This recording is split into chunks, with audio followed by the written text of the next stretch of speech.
Well, anyone who knows me knows that I love a good side quest. And today I found a great spot. I'm only 50 miles into my drive for today, but I couldn't resist stopping at this.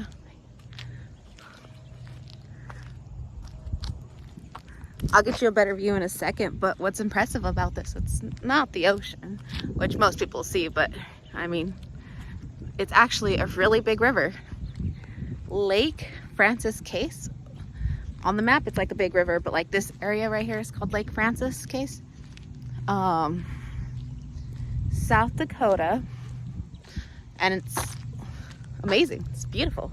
I could not resist stopping. I didn't realize this whole thing was parking lot because there was like a dirt turnoff to this side, but like all of this is parking lot because there's boat ramp over here, which I should have thought of, and I'm parked way over there.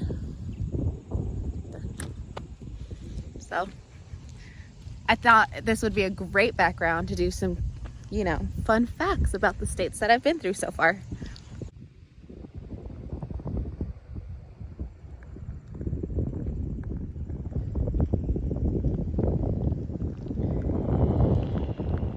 I'll be driving over that bridge here in a little bit.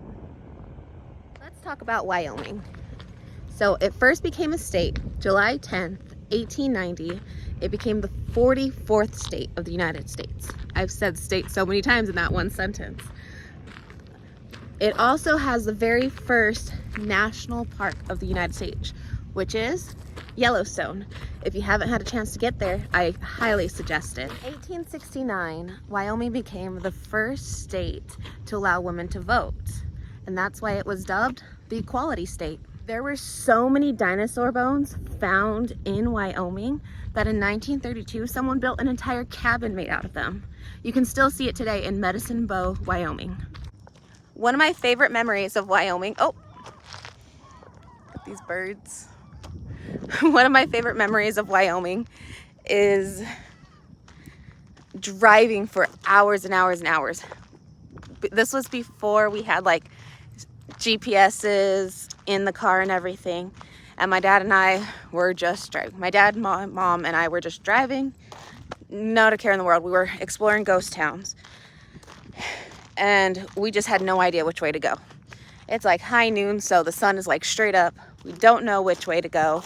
We don't want to really be crazy after dark. Had no phone service. So what we did is we found a hill, which are far and few between in Wyoming, mind you. It's known as the Valley State. It's a great big plain, which means that it's like flat land. So we found this only hill, and we drove to the top of it. And I remember standing in the back of the truck on all tippy toes with my teddy bear, which I actually have with me on this trip. It's gone on every single big trip I've ever been on. And the wind was blowing so hard I felt like I could fly. And I stood there, teddy bear in the air, on the back of this truck, and I just felt free. And you could just see for miles, hundreds of miles. We ended up getting home reasonably time, but I think I'll always remember that. November 2nd, 1889, South Dakota became the 39th and 40th state. Well, one of those two. North Dakota also became a state at the same time, so they both got the same date. South Dakota also has 6 national parks. Let's see if I can list them. We've got Badlands National Park, Wind Cave, Jewel Cave, Missouri Wreck. Ooh, and I have to look up the other. How did I not say Mount Rushmore and Minuteman Cave? Did you know South Dakota is also the home of the most complex and largest cave system in the United States? South Dakota was also underwater at one point, which means you can find fossils pretty much everywhere. They also had, I think, the 3-toed horse and saber-toothed tigers. There's actually a lot of history and beautiful nature with South Dakota. It's definitely on the top of my list of states I love to visit.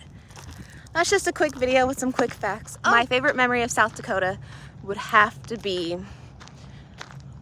we were at a little rest stop outside of Custer's, like national park, not national park, Custer's Park drive through. It was raining. My cousin and I went to, like, they had like a little rec area. We went, played some pool, came out and saw a trail. We went walking on this trail, and not even 50 feet in front of us, out came from the bushes this giant moose. And I remember thinking, oh my gosh, we're gonna die. Moose are incredibly territorial. They're very dangerous. They're quicker than you think. I'm not gonna outrun one.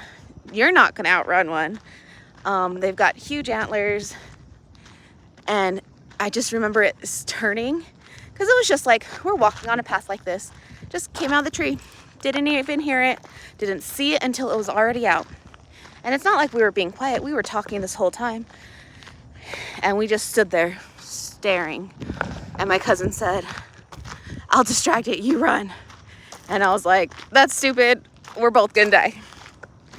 So we stood there and we just held still, and it kind of looked at us, kind of did this general like glance thing, and then just crossed the path and went to the other side of the trail.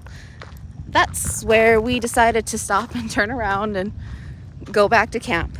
Mind you, we weren't very far from camp, so we let the director there know that, hey, there's a moose in the area, just want to warn people when they're going on a hike. But it was pretty cool. Like, the closest I've ever been to a moose, closest I ever want to be to a moose. But yeah, I'm sure you guys have so many questions, and I'm so excited to hear them all. I definitely want to hear what Mr. Braxton's thinking, and maybe Kyton and Jonathan, Liz, Kiari, Lariah, Mason. And I know if I didn't name you, just promise you, I didn't forget you, okay? Just have Miss Bailey or Miss Amanda comment on the video questions that you guys have, and your initials. I'll know by your initials of who they're talking about, and I'll shout you out on the next video. Okay, love you guys. Here's the dirt turnoff I was talking about. See? I didn't want to get in trouble for driving off-road on someone's property, so I wasn't lying.